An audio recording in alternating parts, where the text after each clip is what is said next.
तो हेलो दोस्तों, तो कैसे हैं आप लोग। आज मैं बताने वाला हूँ कि रैग आर्किटेक्चर क्या होती है जनरेटिव एआई में। तो रैग आर्किटेक्चर एक ऐसा वे टूल है जिसके थ्रू हम क्या करते हैं कि हमारे कस्टम डेटा बेस पे हम चैटबॉट बनाते हैं। तो अब हम बात करते हैं कि ये कैसे हमारा प्रोसेस का कर मॉड्यूल बनाते हैं और हम इसको कैसे एक स्टेप वाइज फॉलो करके और फिर हम चैटबॉट रेडी मतलब कंप्लीट प्रिपेयर करते हैं। तो सबसे पहले हमारा क्या होगा कि फर्स्ट स्टेप में कि हमारा कस्टम डेटा होगा, उसको हम क्या करेंगे चंक में कन्वर्ट करेंगे। मतलब कि सपोज हमारे पास अगर एक डॉक्यूमेंट है और उसमें 3 फाइल है, तो हम उसको क्या करेंगे चंक 1 में फर्स्ट पेज डालेंगे, चंक 2 में सेकेंड पेज और चंक 3 में थर्ड पेज। फिर हम इसके बाद हम क्या करेंगे इसको एम्बेडिंग टेक्निक यूज करेंगे। एम्बेडिंग टेक्निक क्या होती है, जो हमारा टेक्स्ट होती है उसको न्यूमेरिक में कन्वर्ट करती है और इस और वो आइडेंटिफाई मैच करने के लिए हम यूज करेंगे। फॉर एग्जांपल कि सपोज मैं यहाँ पे चंक को कन्वर्ट किया न्यूमेरिक में। न्यूमेरिक क्या होता है, जो वो रिफरेंस करता है जो हमारे टेक्स्ट होगा उसको रिफरेंस करता है जब, और वो हमको क्वेरी रिलेवेंट डेटा फाइंड करने में इजी होती है। फिर हम एम्बेडिंग टेक्निक क्या होती है, न्यूमेरिक जो भी हमारा टेक्स्ट है उसको न्यूमेरिक में कन्वर्ट करती है बेस्ड ऑन कोसाइन सिमिलरिटी। अब हम क्या करेंगे एम्बेडिंग टेक्निक जो होती है, जैसे ओपन एआई एम्बेडिंग हो गया, उसके बाद गूगल एम्बेडिंग हो गया, हगिंग फेस एम्बेडिंग हो गया, सेंटेंस ट्रांसफार्मर जो होता है एम्बेडिंग, वो सारी टेक्निक होती है जो हमारा टेक्स्ट से न्यूमेरिक में कन्वर्ट करेंगे। और फिर हम क्या करेंगे इसको हम वेक्टर डेटाबेस में स्टोर कर देंगे। वेक्टर डेटाबेस क्या होती है कि हम जो हमारा एम्बेडिंग फाइल होती है टेक्स्ट का उसको हम स्टोर करते हैं। फिर अब जो थर्ड जो हमारा हो गया स्टेप एम्बेडिंग टेक्निक, हम फिर क्या करते हैं उसको वेक्टर डेटा में बेस में स्टोर करते हैं। नाउ अब जो हमारा यूजर जो होगा, तो हम यूजर जब क्वेरी हिट करती है तो वो टेक्स्ट होती है। तो हम यहाँ पे भी एक एम्बेडिंग टेक्निक यूज करेंगे और वो क्या करेगा जो यूजर का क्वेरी होगा उसको कन्वर्ट करेगा न्यूमेरिक डेटा में। और फिर हम एम्बेडिंग टेक्निक के थ्रू फिर जो होगा इसके बेस में यहाँ पे क्या होती है कि यहाँ पे हम एक सिंपल यूज करते हैं, जो हमको आउटपुट जो आता है यहाँ पे वो हम करते हैं cosine similarity, cosine based similarity.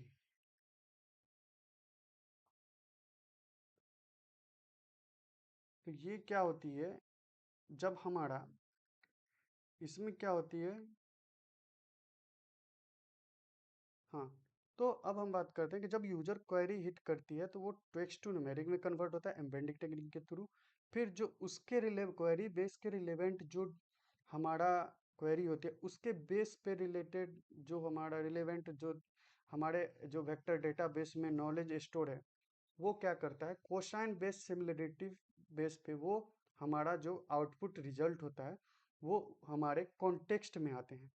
अब जब यूजर को जब यूजर बेस पे हमारा जब कॉन्टेक्स्ट आ गया वेक्टर डेटाबेस में से, फिर हम क्या करते हैं यहाँ पे मॉडिफाइड करने के लिए according to the user query हम क्या करते हैं जो हमारा कॉन्टेक्स्ट है उसके थ्रू हम मॉडिफाइड के लिए हम क्या करते हैं प्रॉम्प्ट अप्लाई करते हैं।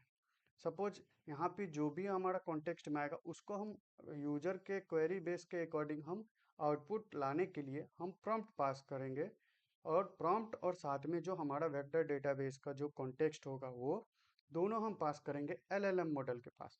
अब एलएलएम मॉडल क्या होती है, ये हम इसमें क्या होता है कि जो हम यूजर जो क्या होता है यूजर इनपुट अपनी क्वेरी देती है और सैंपल डेटा देती है और प्रॉम्प्ट में एक्सपेक्टेड आउटपुट जो हमारा रिक्वायरमेंट होती है वो हमको पास करना पड़ता है क्वेरी के साथ प्रॉम्प्ट। फिर वो एलएलएम के पास हम पास करेंगे कॉन्टेक्स्ट और प्रॉम्प्ट। फिर क्या होगा कॉन्टेक्स्ट प्रॉम्प्ट प्रॉम्प्ट जो है एलएलएम के पास जाएगा, वो क्या करेगा वो कॉन्टेक्स्ट और प्रॉम्प्ट के बेस पे वो क्या करेगा हमारा लास्ट में आउटपुट में जनरेट देगा based on the query user.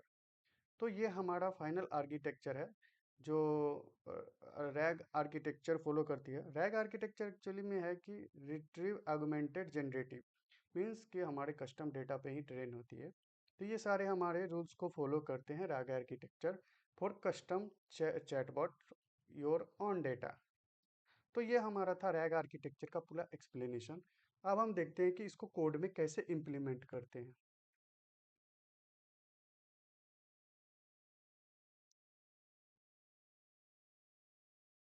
तो दोस्तों, तो मैं सबसे पहले यहाँ पे एक हमारे पास डेटा होगा, जिसमें क्या होगा कि हमारे पास जो हमारे ये डेटा है, ये हमारे क्वेरी है और ये हमारे कुछ सैंपल्स आंसर हैं टेक्स्ट में।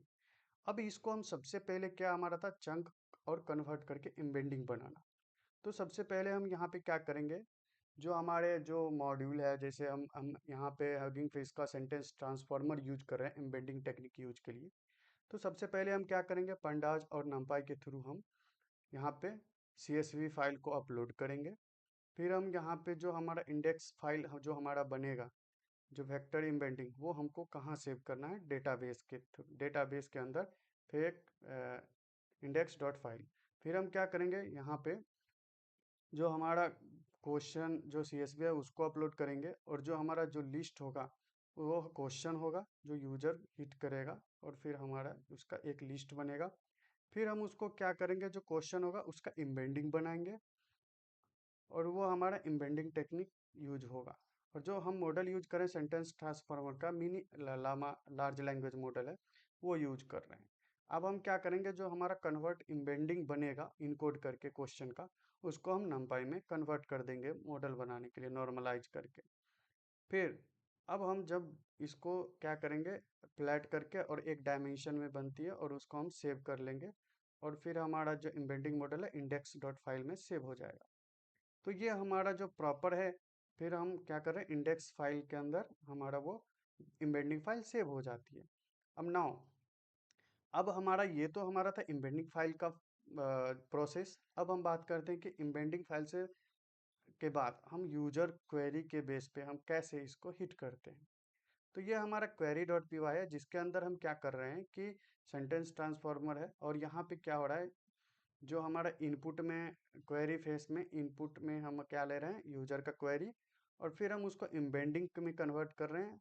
और एम्बेडिंग में कन्वर्ट करने के बाद यहाँ पे क्वेरी आया, इसको फिर क्या हुआ, यहाँ पे इंडेक्स फाइल के गया क्वेश्चन, और वो मैच करेगा कि हमारा इंडेक्स पे है या नहीं। फिर वो क्या करेगा, कोसाइन सिमिलरिटी बेस पे हमारा एम्बेडिंग फाइल को सर्च करेगा, और उसमें से जो टॉप होगा वो हमको आउटपुट में देगा। तो हमारा जो आउटपुट होगा वो हमारा इंडेक्स का क्वेश्चन और सॉल्यूशन देगा। तो ये हमारा था रिस्पॉन्स में, जो यूजर क्वेरी हिट करेगा तो हमको आउटपुट में जो आंसर होगा वो कॉन्टेक्स्ट में आएंगे। ये तो हमारा था सिर्फ अभी यूजर और वेक्टर डेटाबेस का इंटरफेस। अब हम बात करते हैं कि हम LLM को कैसे पास करेंगे। तो सबसे पहले मैंने यहाँ पे जो यूज किया है लैंगचेन जो LLM मॉडल, वो गूगल का जीमिनी यूज किया है, जीमिनी जनरेटिव AI का। तो वहाँ पे मैंने गूगल जिमिनी का API यूज करके LLM मॉडल यूज किया है, जिमिनी 1.5 प्रो। फिर हम क्या करेंगे, यहाँ पे .env फाइल मैंने यहाँ पे सेट कर दी है, और इसका API की, ताकि हम प्रॉपर इसका जो पूरा आर्किटेक्चर है वो फॉलो करेंगे। अब हम बात करते हैं गूगल जनरेटिव AI में।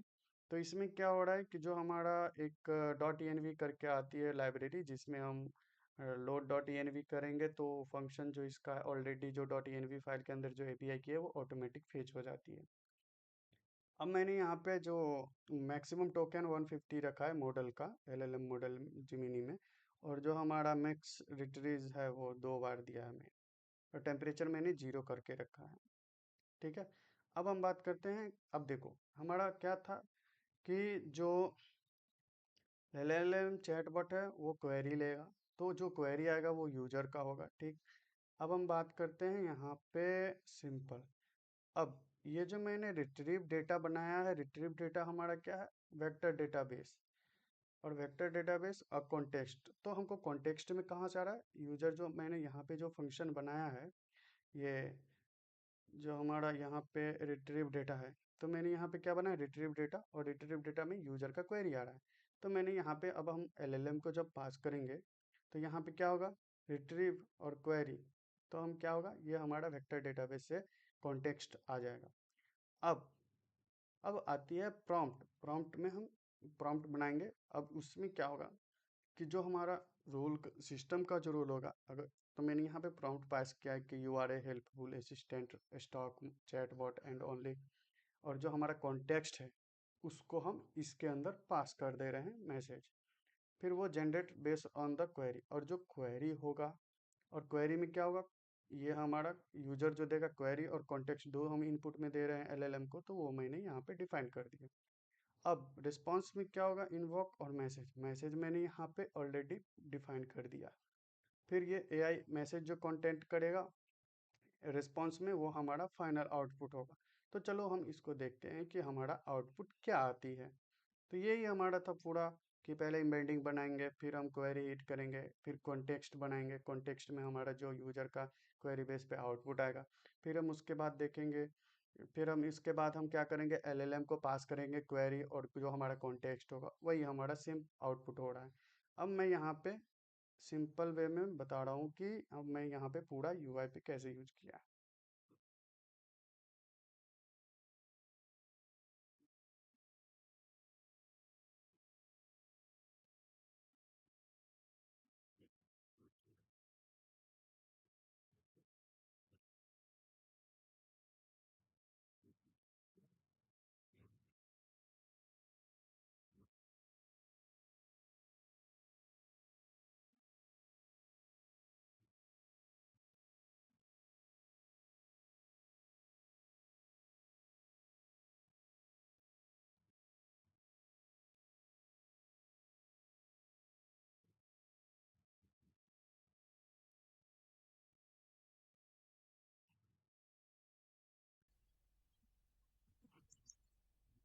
Hello chatbot, how are you?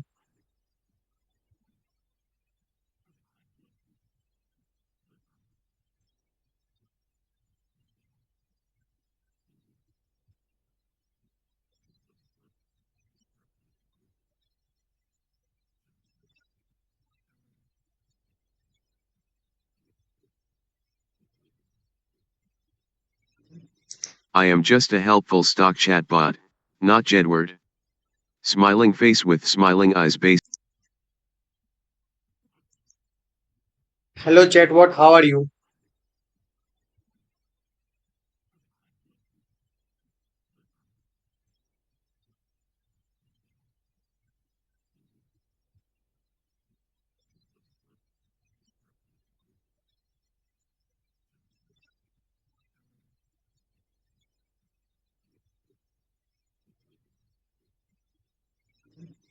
I am just a helpful stock chatbot, not Jedward. Smiling face with smiling eyes based on the information I have. The best way to grow your wealth is to invest in growth stocks. These companies are expected to increase in value at an above average rate. Reinvest dividends. Instead of pocketing dividend payments, reinvest them to buy more shares and accelerate your returns. Stay informed. Keep learning about the market and potential opportunities. Let me know if you have any questions about investing. Can you tell me what is the role on equity of stock marketing?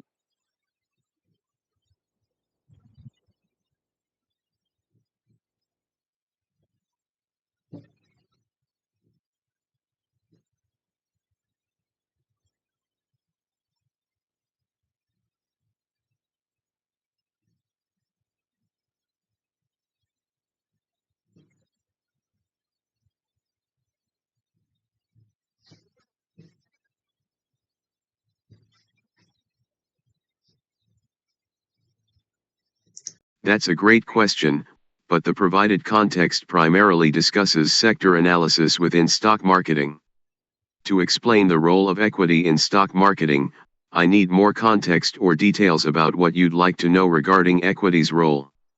For example, are you interested in equity as a type of investment, example stocks versus bonds, how companies use equity financing, example issuing shares, the impact of equity markets on the economy, Please provide me with more information so I can give you a relevant answer. Okay, tell me how to find best time investment of money of a stock marketing.